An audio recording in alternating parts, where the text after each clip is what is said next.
되신 예수님 이름으로 기도드립니다. 아멘.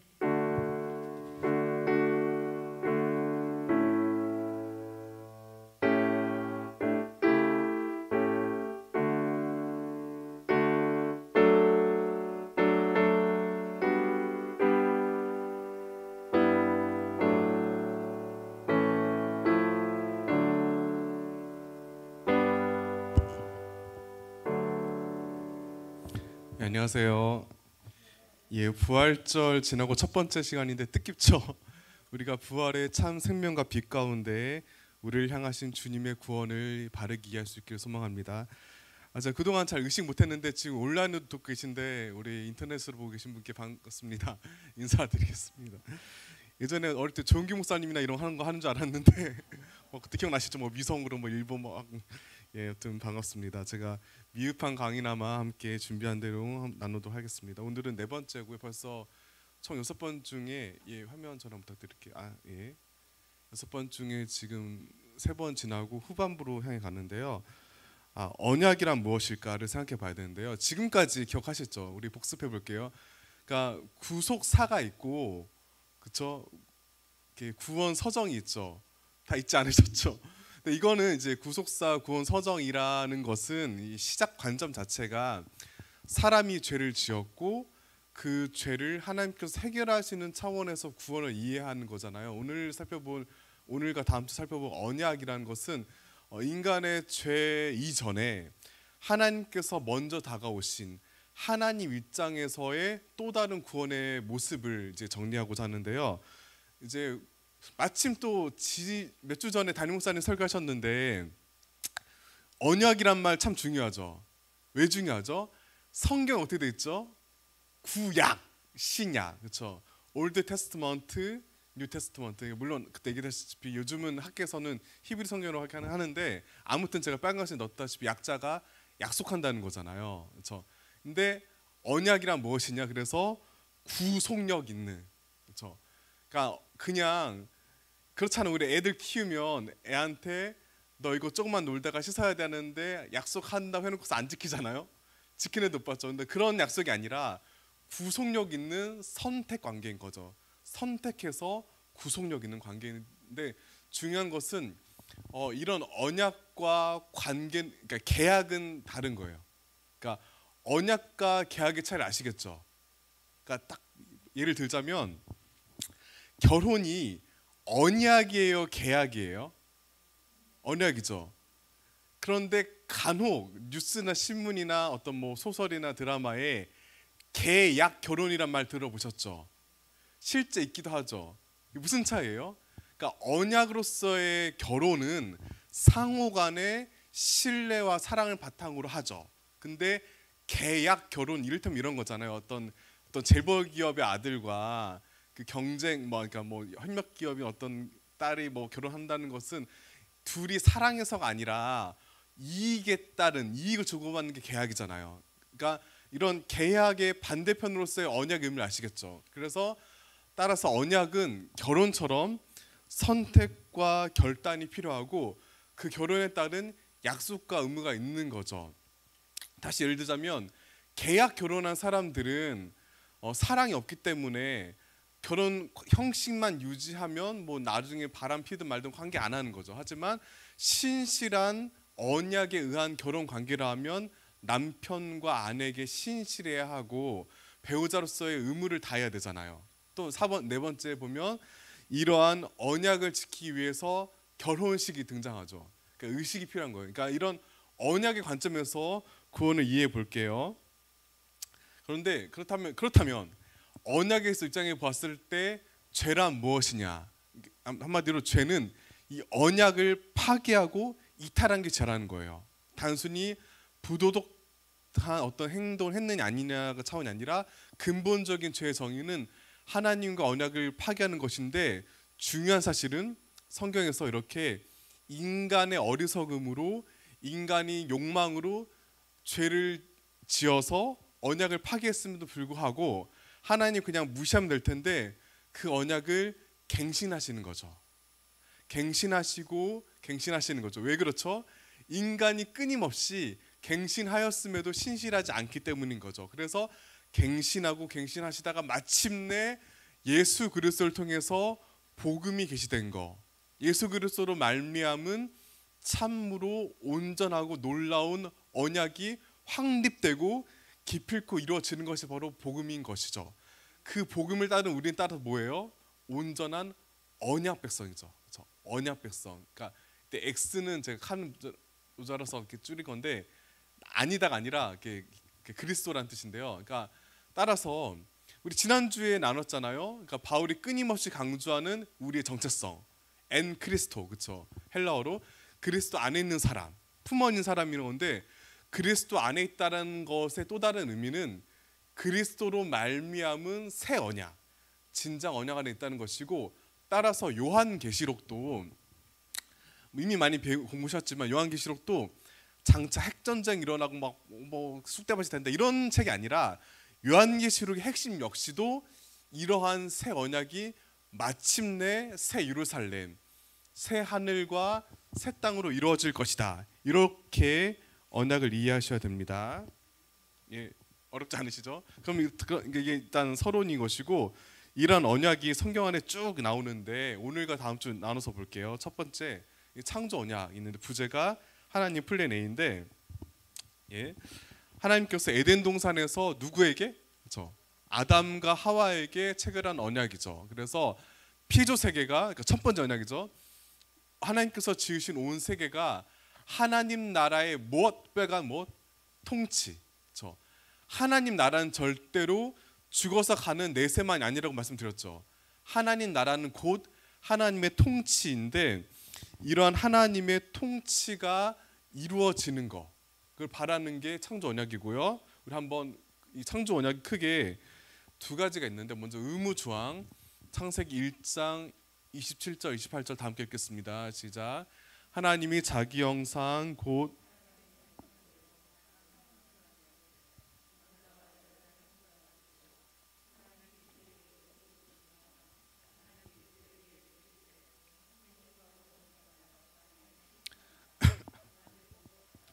바다의 물고기와 하늘의 새와 땅에 움직이는, 그렇죠?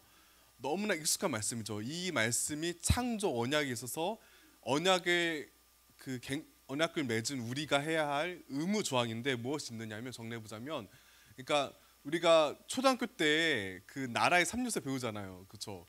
국민, 구토, 주권 기억나시죠? 그러니까 마찬가지인데, 하나님 나라를 이루고자 하는 외적인 요소들을 이루고 있는 것이 이 의무 조항인데요. 먼저 생육하고 번성하라고 하죠. 그러니까 아담과 하와가 자녀를 많이 이루라라고 하잖아요. 왜 그렇죠? 그냥 그 아담의 명예를 이을 그저 아담의 단순한 피부치가 아니라 그 자손들 통하여서 백성들, 하나님 나라의 국민들, 시민들 이루는 개념인 것이고, 그래서 이들 뭘 해야 되죠? 땅을 정복해라 라는 거잖아요. 근데 이것이 어떤 현대에선 이 구절 좀 거북해하죠. 환경 파괴 문제 있으니까. 근데 그런 차원이 아니라 하나님의 영역을 확장하라, 하나님의 다스림이 미치는 곳 확장하라는 것인데, 앞에 보면 이제 하나님의 형상대로 사람을 지었잖아요. 형상이란 말이 히브리어로 젤람인데, 이것의 의미가 여러 가지 있는데 제일 중요한 게 뭐냐면, 대부분의 학자들이 그 창세기가 이스라엘 사람들이 바벨론으로 포로 갔을 때 이렇게 최종 정리됐다고 생각하거든요. 그러니까 기록은 당연히 그 전에 있었죠. 그러니까 자료가 있었지만, 모세의 자료들이 있었지만, 전승되고 내려오면서 이제 최초 편집을 하는 거, 점점 편집을 해서 완성된 것이 포로기 때예요. 그러니까 이렇게 아시면 됩니다. 그런데 바벨론에 뭐가 있었냐면, 바벨론 제국의 영토들이 있잖아요. 그러니까 바벨론 제국의 영토들은 바벨론 황제 영토죠. 그래서 뭘 세우냐면 곳곳마다 부산, 포항, 경주 이런 데다가 이렇게 신상을, 석상을 딱 세워요. 그래서 황제의 상을 세우는 거예요. 그래서 그러면 뭐 주저리 설명하지 않아도 저 상이 있네, 저 조각상이 있으니까 여기는 바벨론 황제가 다스리는 영역이구나라고 깨닫는 거죠. 그게 젤렘이에요. 그게 젤렘인데, 근데 그거를 바벨론 포로민들이 봤잖아요. 근데 그들이 뭘 연상시키는 거죠? 아니다. 저게 젤렘이 아니라 나다. 비록 지금 비참하게 포로민으로 왔지만 하나님의 젤렘, 하나님 형상으로 지음받은 내가 나야말로 진정한 하나님 형상이고 그런 나를 통하여서 하나님의 다스림이 이루어질 것이라는 신앙 고백이 담긴 거예요. 거꾸로 이렇게. 어렵지 않으시죠? 그렇기 때문에 그 사람들이 하나님 다스림을 이루어가는 것이고 번성해야 되는 것이고 땅을 그 영역을 통치 영역을 넓혀가는 것이고 모든 생물을 다스려서 하나님의 주권을 이루어가는 것입니다. 이렇게 하시면 되겠고요. 그런데 이것이 또 다른 게 뭐가 있냐면 우리 2장 15절 읽을게요. 시작. 여호와 하나님이 그 언약을 도와 그것을 경작하며 하시죠. 그 에덴 동산에 뭐가 있었죠? 하나님이 계시는 거죠. 그러니까 하나님께서 아브람 그 다윗을 다윗도 아니고 아담을 통해서 임재하시는 곳. 그러니까 하나님 나라는 무엇이냐? 곧 하나님이 계시는 곳인데 그 하나님 계시는 에덴 동산에서 아담이 뭘 하죠? 빨간 글씨 경작을 하는 거죠. 노동을 하는 거죠. 그러니까 많이 오해하시는데 노동하는 거 우리가 이렇게 일에서 땀을 흘리는 것이 죄의 저주만이 아닌 거예요. 이것 때는 그 뱀의 유혹 전이잖아요, 그렇죠? 그러니까 이미 노동은 그 전에 어떤 숭고한 가치가 있는 거죠. 우리가 경작하는 거. 그래서 내 삶을 일구고 그렇게 제사장으로서 사명을 이루어가는 것. 이것이 바로 하나님 나라를 일구어가는 사람들의 삶의 자세인 것이죠. 이해하시겠죠? 그래서 여기까지가 의무 조항이었고 다음에 상벌 조항이 있는데 우리 9절 읽겠습니다. 시작. 동산 각종 나무의 열매를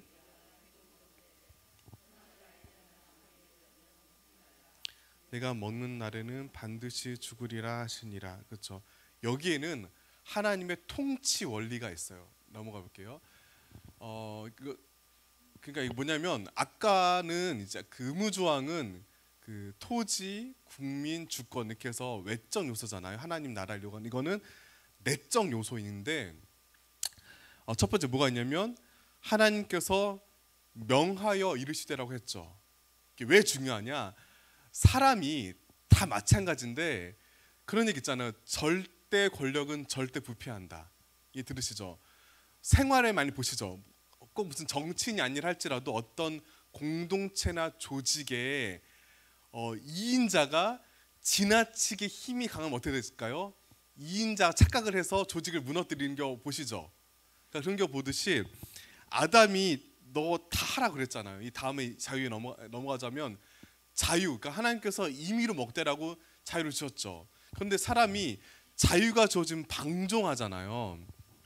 방종하면서 착각하는 건데 그럼에도 동산 중앙에, 그러니까 에덴 정원 어딜 가든지 보이는 뚜렷한 상징인 선악과를 보면서 그렇죠? 그 선악과에 임하신 하나님의 명령 가운데 주권을 깨닫는 거죠.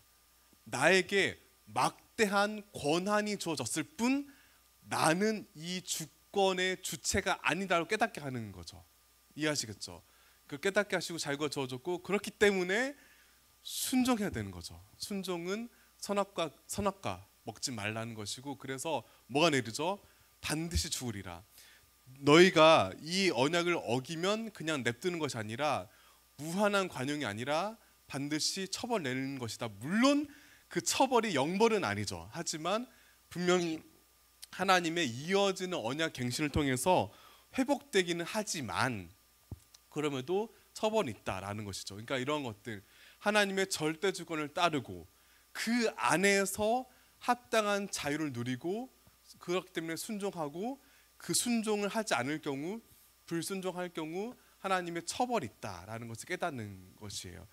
얼마 전에 제가 가는 인터넷 사이트에 어떤 게 올라왔냐면 아니 글쎄 하나님의 형상으로 사람을 지었는데 그 하나님의 형상을 지은 사람이 왜 죄를 짓냐?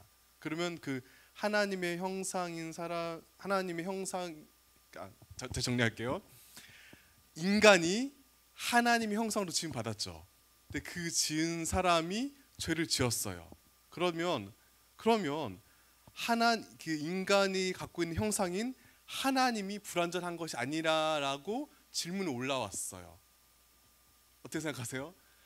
그러니까 이게 현대의 이성적인 사고를 가진 청년들이 당연한 질문인 것을 제가 원래 진짜 그런 거 안 하는데 나를 목회자 생각해서 쪽지 보내고 답을 달아놓으라면 하나님의 형상이라는 것이 복사 붙이는 게 아닌 거죠.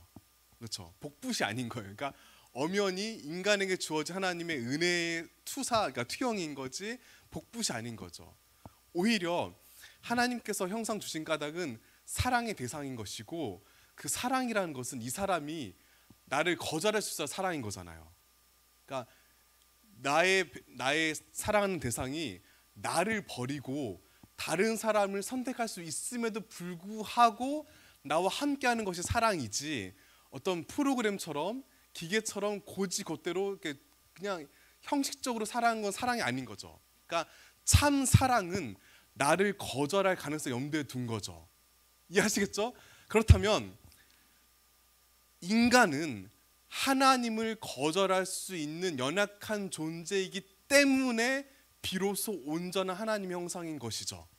그러한 하나님의 형상으로서 인간이기 때문에 하나님께서 이 주권과 자유, 순종과 법칙을 주셨고 그 연약함에도 불구하고 사랑하시고 하나님 나를 맡기신 것, 이것이 아담에게 주신 첫 번째 창조 언약입니다.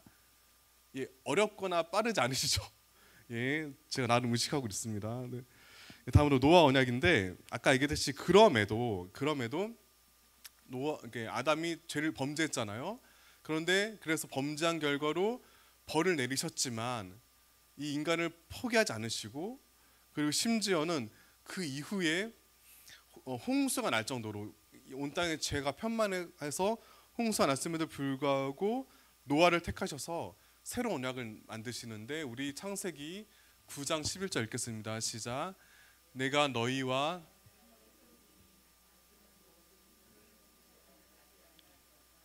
땅을 멸할 혼수가 다시 있지 아니하리라. 이게 중요한 건데 하나님의 무엇이 신실하심이 죄악을 넘어서는 거죠. 그렇죠? 하나님은 인간의 죄로 포기하는 것이 아니라 그럼에도 불구하고 당신의 신실하심을 보이시는 것을 알 수 있습니다. 근데 중요한 게 뭐냐면 이때 홍수가 끝나고 하늘에 무지개가 있죠. 이렇게. 근데 이게 참 재밌는데 히브리어에서 이걸 케셰트라고 하는데 근데 이게 히브리 원어에서는 활이란 뜻이에요. 그러니까 이렇게 아치형이잖아요. 아치인데 옛날 고대 서아시아 사람들은 하늘에 활이 있네. 그러니까 이렇게 휘어졌으니까. 근데 보세요. 하늘에 활이 왜 있을까요? 그러니까 활은 무기죠. 다른 사람을 쏘는 무기잖아요. 근데 이 활을 하나님 손에 들고 있지 않고 걸어뒀어요. 이건 뭐겠어요? 그러니까 하나님이 이제는 우리를 쏘지 않고 우리를 저주하지 않고 죽이지 않고 이것을 살상 무기를 걸어두셨다. 그러니까 하나님께서 분노를 내려놓으시고 우리를 사랑하신다. 그러면서 뿐만 아니라 아담이 실패했던 언약을 다시 갱신하시는데 이때 중요한 게 구절을 굳이 제가 적진 않았는데 그 홍수가 마칠 때 하나님이 이렇게 바람이 불어왔잖아요. 그러니까 아시다시피 히브리어 루아흐, 헬라어 푸시케 둘 다 영이라는 뜻인데 동시에 바람이라는 뜻이에요. 그러니까 이게 당시 사람들은 이 호흡이 그러니까 성경은 철저히 그 시대의 사람들의 사고 방식으로 이해됩니다. 그러니까 그 시대 사람들은 호흡이 영으로 이해한 거예요. 그러니까 하나님의 바람이 불어와서 홍수를 잠잠케 했는데 이것이 어디에 나오죠? 창세기 1장 1절, 2절. 그렇죠? 그 땅이 흑암이 곤돈하고 하나님 영이 수면 위에 불어오니라. 이거죠. 좀 약간 곁다리인데 마치 우리가 포항이잖아요. 옛날에 계시죠? 옛날에 주변에 친척들이나 가족들 가운데 고기 잡으러 갔다가 큰일 날 뻔한 경우 보시죠? 있죠. 그러니까 오늘날도 그렇잖아요. 오늘날도 오늘날 이 어마어마한 조선과 선박 기술이 있음에도 불구하고 많은 사람들이 그 바다에 나가면 인간의 처절한 약함을 경험하잖아요. 하물며 수천 년 전에 어떻게 했어? 수천 년 전 그 고대 세계에서 바다에 그 당시 배로 갔을 때 절대적인 공포인 거예요. 따라서 고대 서아시아 신화를 보면 큰 물, 바다나 거대한 호수 이런 거는 곧 어둠의 상징이었어요. 그런데 창세기 1장 2절에 하나님 흑암이 홍도를 공허하는데 하나님의 영이 수면에 운행하시냐, 이게 무슨 말이냐면 수면이라는 거대한 악의 질서를 하나님의 영이 바람이 불어와서 그것을 무너뜨릴 균열을 일으키는 것, 이것이 창조인 것인데, 근데 마찬가지로 홍수가 나서 또다시 거대한 어둠이 덮어있는 가운데 영이 불어온 거죠. 하나님 바람이 불어와서 다시 하나님의 질서와 다스림과 평안이 회복돼 나가는 것이고, 또다시 이것이 어디에 나올까요? 홍해. 그렇죠. 홍해가 단순히 내 앞에 장애물인 바다를 잠재웠다 이 차원이 아닌 거예요. 그러니까 내 앞길을 막은 바다를 물리치는 것이 아니라 그 당시 사람들의 뿌리 깊은 그런 가치관의 원행이 깔려 있는 그 죽음, 어둠, 절망의 근원적인 상징인 바다가 또다시 하나님의 영에 의해 무너지는 사건. 그러니까 우리를 구원하신 분은 우리를 창조하신 분이다. 창조의 하나님이 또다시 우리를 구원하시고 우리를 구원하신 하나님이 창조하신다. 이 창조와 군환의 순환 관계인 거예요. 예, 제가 좀 말이 많아졌는데 너무나 중요하기 때문에 말씀드립니다. 이거 이해하시면 되겠어요. 이렇게 된 것인데 이런 노아에게 뭘 말하죠? 그렇죠. 생육하고 번성하라는 거죠. 어디서 들어봤죠? 노아. 그러니까 노아는 새로운 아담인 거예요. 노아에게 또다시 창조 명령이 갱신되고 있음을 알 수 있습니다. 다음 보시겠습니다. 예, 이제 아브라함인데 우리 너무나 중요하기 때문에 우리 다 읽어보겠습니다. 시작. 여호와께서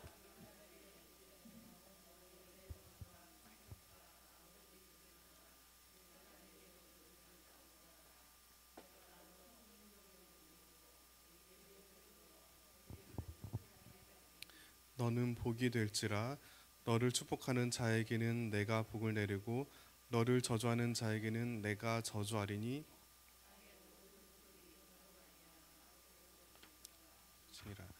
예, 제가 2주 전인가 히브리서 설교 들으셨나요? 네, 그때 마침 이 해당되는 본문이었는데, 그러니까 그 이스라엘 사람, 그러니까 그 신약에 넘어와서도 아브라함에 대한 절대적인 존경이 있죠.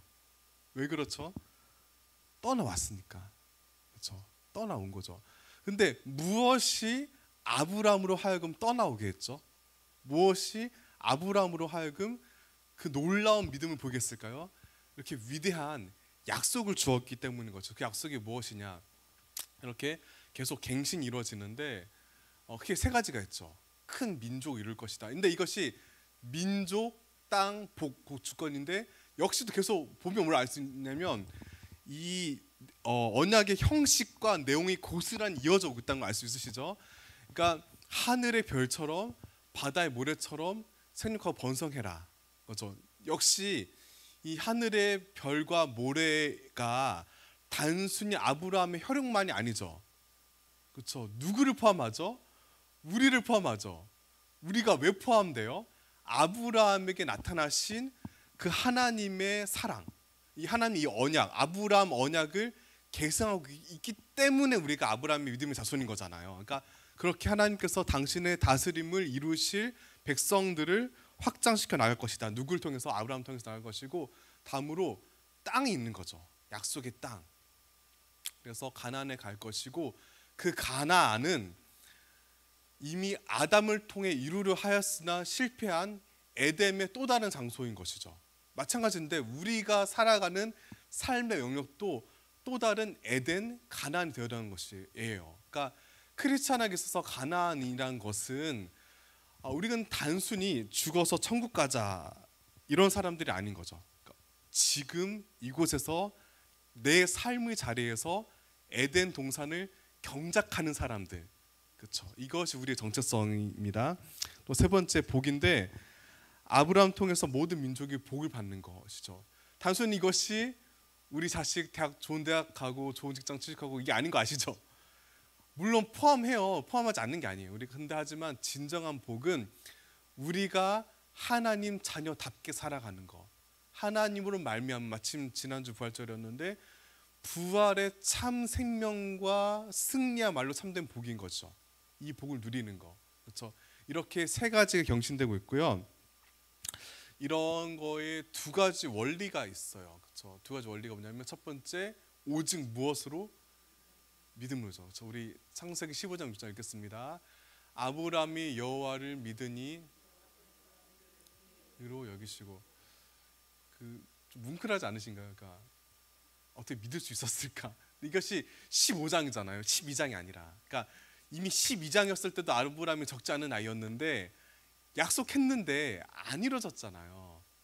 그렇지만 분명히 아브라함도 사람인지라 그 안에 얼마나 많은 이 갈등과 원망이 있었겠어. 그런데 그럼에도 시간이 흘렀음에도 여전히 아브라함이 여호와를 신뢰한 거죠.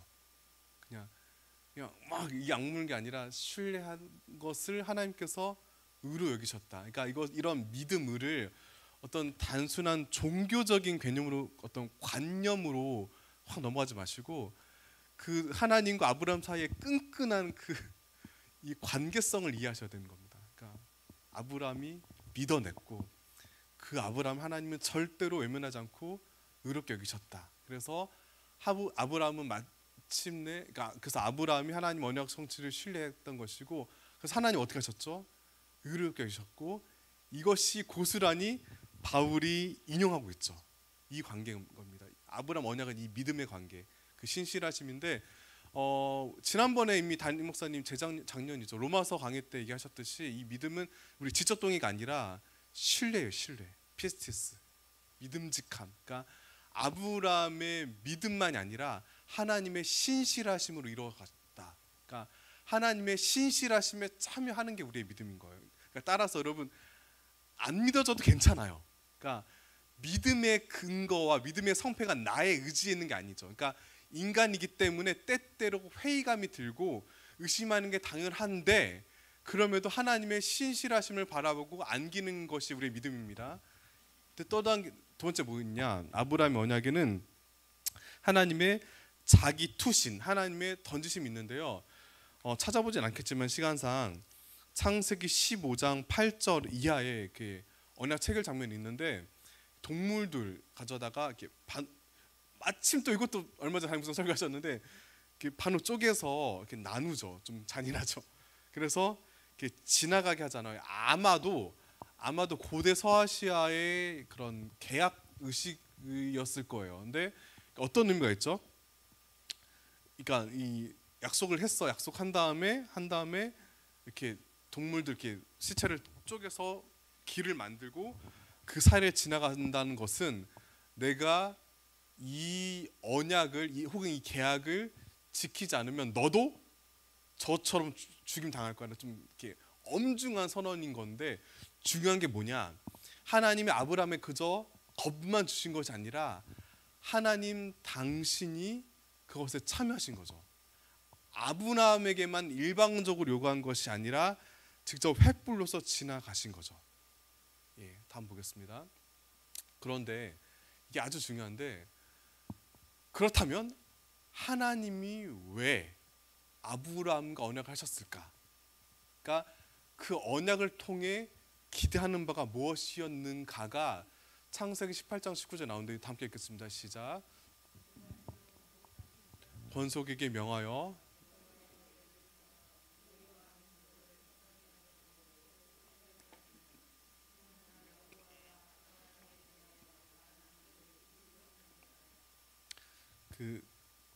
제가 자란 교회가 저희 담임 목사님의 아버님이 어마어마한 부흥사세요. 그러니까 아는 사람들은 거의 막 신격화될 아무튼 어마어마한 부흥사예요. 그래서 제가 자란 교회는 매년 신년 부흥회는 항상 정해졌어요. 그분인 거. 담임 목사 아버님이고, 심지어 여름에 중고등부 수련회가 그분이 하는 여러 연합 집회 가는 거. 그러니까 저는 늘 그 부자의 세뇌당에 자라왔죠. 근데 그분이 늘 강조하셨던 게 그 아까 읽었던 그 창세기 12장 민족을 떠나 본토치 아버지 늘 들어 거의 주입돼서 자랐죠. 근데 그러고서 신학교 입학했는데 제가 참 존경한 분인데 저희 장신대 은퇴하신 교수님 중에 강삼은 교수님 계신데 굉장한 거장이에요. 근데 정말 감사하게도 그 학부 신학과 1학년 이게 입문 과정이죠. 그러니까 구약성경 1, 2가 있는데 한 학기 때 1, 2학기 때 2인데 그분이 가르치신 거예요. 그러니까 굉장히 제가 나중에 구약학을 전공하게 되는 계기 중 하나인데 그 수업 때 이거를 읽어주신 거예요. 그러니까 저는 나름 고등학교 때 성경 많이 읽고 왔거든요. 근데 이런 게 있어? 는 거죠. 그러니까 하나님께서 아브람과 맺은 언약이 단순히 막 제가 오해했듯이 많은 민족을 이루고 뭐 복받아라 이게 아니라 이거예요. 이게 굉장히 중요한데 내가 그로 그 자식과 건속에 명하여 여호와의 도를 지켜서 의와 공도를 행하게 하려고 택했다는 거예요. 그러니까 흔히 사람들이 하나님께 선택받은 감격에만 많이 치우치는데 그것만이 아니라는 거죠.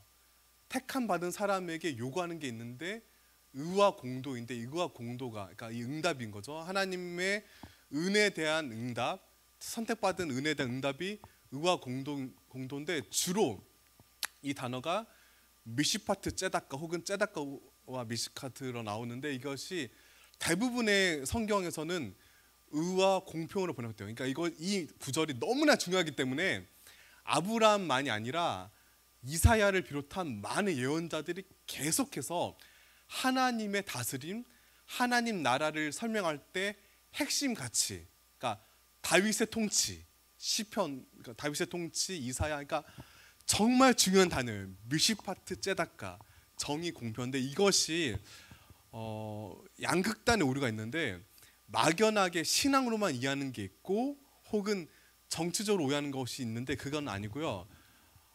잘 따라오실지 모르겠지만 사사기 아시죠? 사사라는 말이 되게 낯설죠. 우리나라 번역에서는 이게 제가 선비사로 알고 있는데 그런데 이 사사라는 말이 영어 성경에 뭐라 나오는지 아세요? 저지, 재판장으로 나오죠. 왜 그렇죠? 왜냐하면 사사라는 말이 히브리어로 쇼페팀이라고 하는 거거든요. 쇼페팀. 근데 쇼페팀은 샤파트를 하는 사람 복수형이에요. 그러니까 샤파트가 뭐냐? 재판이에요. 그러니까 사사라는 말은 그러니까 쇼페팀이라는 말은 재판하는 사람들이기 때문에 영어 성경에서 사사를 저지라고 말하는 거예요. 재판사, 판사. 그런데 오늘날은 삼권 분립이죠. 그러니까 사법, 입법, 행정이 나눠져 있죠. 그러니까 한마디로 판사는 판사고 시장은 시장이잖아요. 그런데 고대 세계, 우리도 마찬가지인데 마을에 누가 도둑질하거나 싸움 나면 누구한테 가요? 마을 원님한테 갔죠. 그렇죠? 원님은 고을 행정가인데 왜 재판을 하죠? 옛날에 그러니까 이게 나눠진 건 최근의 일이고 수천 년 동안 사람들은 왕이 재판하는 거죠. 이해하시겠죠? 그러니까 근데 이 미시파트는 뭐냐? 샤파트를 바르게 하는 게 미시파트가 곧 정의인 거예요. 그러니까 곧 하나님이 말하는 정의는 올바른 다스림인 거예요.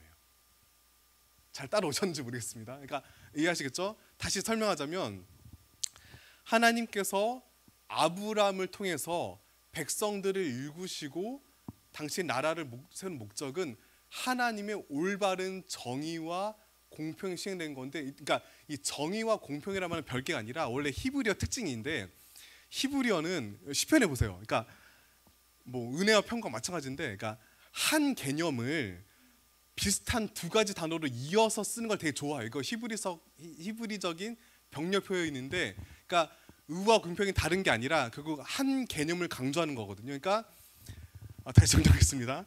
하나님께서 아브라함과 언약을 맺으시는 이유는 아브라함을 통해서 당신의 정의와 공평을 이루시는 것이고, 그것은 곧 하나님의 다스림을 우리가 우리의 삶 가운데 올바르게 읽어 나가는 것이죠. 단순한 정치 개념도 아니고 종교 개념이 아니라 내 삶에 충실하게 하나님의 찔렘으로서 하나님의 형상으로서 하나님의 뜻을 읽어가는 겁니다. 이해하시겠죠? 이 개념을 다윗 왕조의 통치 이념이 이거고, 이것을 이사야가 당시 백성들과 앞으로 이루어갈 하나님의 비전을 설명한 개념도 이건 거예요. 그러니까 구약을 관통한 핵심 개념이 이거예요. 제가 좀 흥분했지만 어렵진 않으셨죠? 너무 어렵다. 미슈파트 째다까 하나님의 다스림, 그렇죠? 근데 이것이 이제 모세로 이어지는데, 예. 근데 역시 아브라함 언약도 실패했죠. 그래서 이제 죄를 짓다 보니까 이제 노예 생활하게 되고, 그런 이스라엘 백성들 하나님께서 구하셔서 탈출하시죠, 이집트에서. 그리고 시내산에 이르러서 모세에게 언약을 맺으시는 거죠.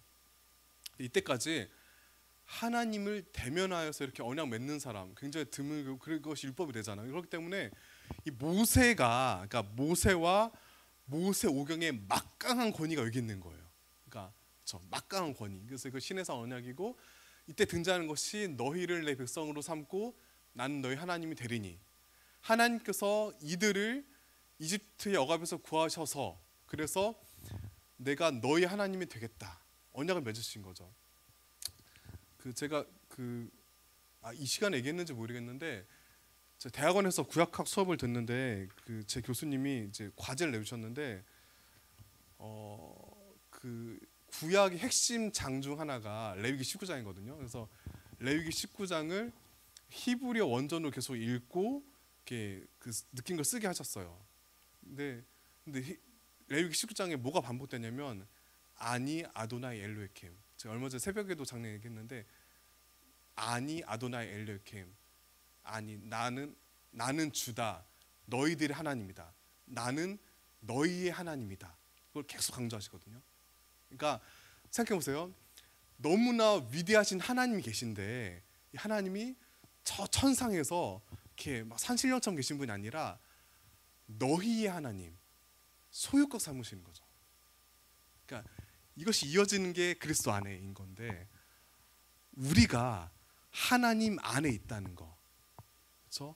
하나님이 나의 하나님, 우리 하나님이라는 거, 이 자체가 뭐 굳이 어려운 설명 붙이지 않아도 확 와닿으시죠. 너무나 귀한 언약인 거예요.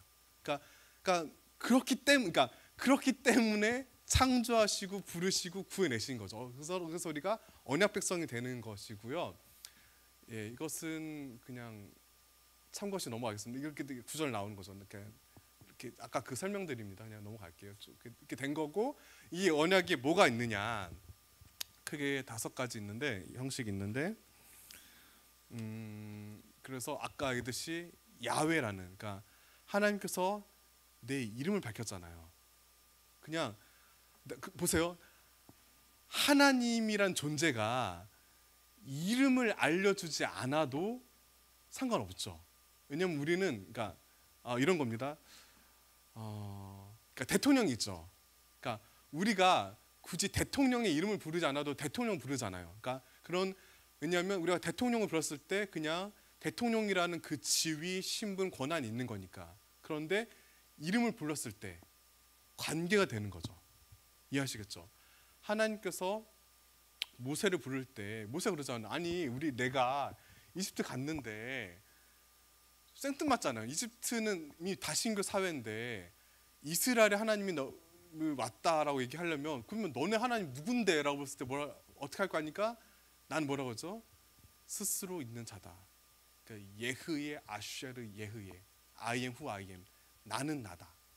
이것이 정리된 게, 그리고 이제 히브리 성경 안에 이제 4글자가 남아 있어요. 근데 하나님 이름이 적혀 있는데 이렇게 신명 3문자라고 하는데, 근데 시간이 흘러서 사람들이 감히 거룩하신 하나님 이름을 부르지 못하는 거죠. 그래서 이것이 발음이 잊혀졌기 때문에 아도나이, 주님으로 불렀는데 학자들 최근 영분은 야훼라고 부르는데요. 그러니까 아무튼 결론은 뭐냐? 하나님이 내 이름을 알려주셨다. 그러니까 거죠. 그러니까 그런 경우 있잖아요. 이게 뭐 우리 뭐 군대에서 막 이렇게 그런 경우 있거든요. 저도 있었던 일인데 제 후임이 왔는데 이등병이 왔는데 이등병이랑 상병이랑 원래 친구였던 사이. 그러니까 뭐 남들 앞에서는 뭐 상병 상병 하지만 친구끼리는 이름 부르는 거죠. 그 관계. 아까 얘기했듯이 하나님의 소유것. 너희 하나님이다라는 선언 안에 이름 알려주신 것이고 그 하나님 우리를 독수리 날개를 업어서 인도하셨다. 그러니까 끝까지 이끌어주시고 돌보신 하나님. 그렇기 때문에 우리는 그 하나님께서 주셨는데 그 하나님이 그냥 신에서 뭘 주셨죠? 때문에 율법을 주신 거죠. 율법. 그렇죠.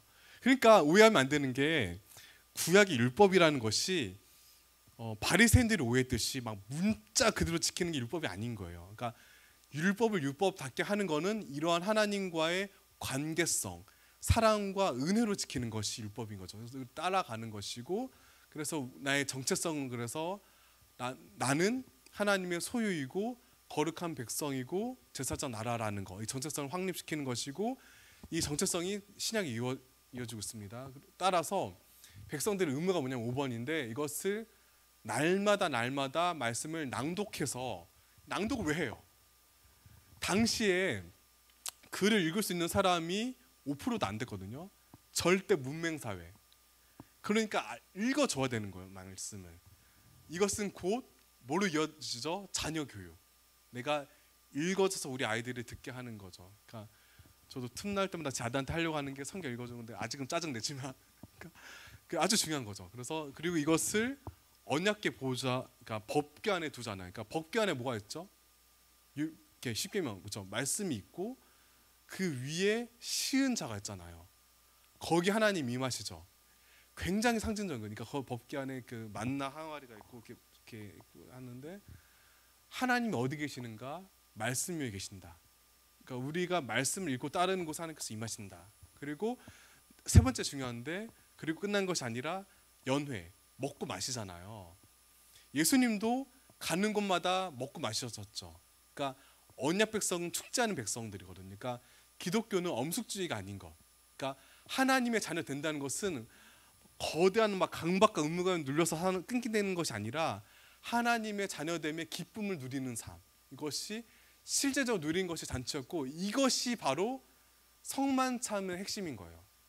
그러니까 성만찬은 우리 주님 죽임 당하셨구나 막 이것만이 아니라, 그것도 있지만 하나님의 잔치에 참여하는 것이 성만찬입니다. 넘어갈게요. 그런데 역시나 모세 자신조차 이 언약의 한계를 알았죠. 그래서 제2의 모세를 출현할 것을 예고하는데, 우리 신명기 18장 15절 다 함께 읽겠습니다. 하나님 여호와께서 나와 같은 선지자 하나를 일으키시니 너희는 그의 말을 들으라. 그렇죠. 이 나와 같은 선지자라는 것이 뭐 후대에 많은 예언자가 등장하니까, 그러니까 모세가 제 첫 번째 예언자라고 해요. 그래서 후대 예언자들을 가리키기도 하지만 궁극적인 나와 같은 예언자는 누구죠? 그렇죠. 단연코 예수님이죠. 예수님을 통해서 이 언약이 완성된 것이죠. 그래서 옛 언약인 모세를 넘어서는 예수님의 새 언약. 그러니까 모세 언약은 몸에 상처를 내는 육체의 할례로 그것을 증표 삼았지만, 예수님은 우리 마음 가운데 오셔서 참된 변화와 참된 할례 이루셨다라는 것이 모세의 언약입니다.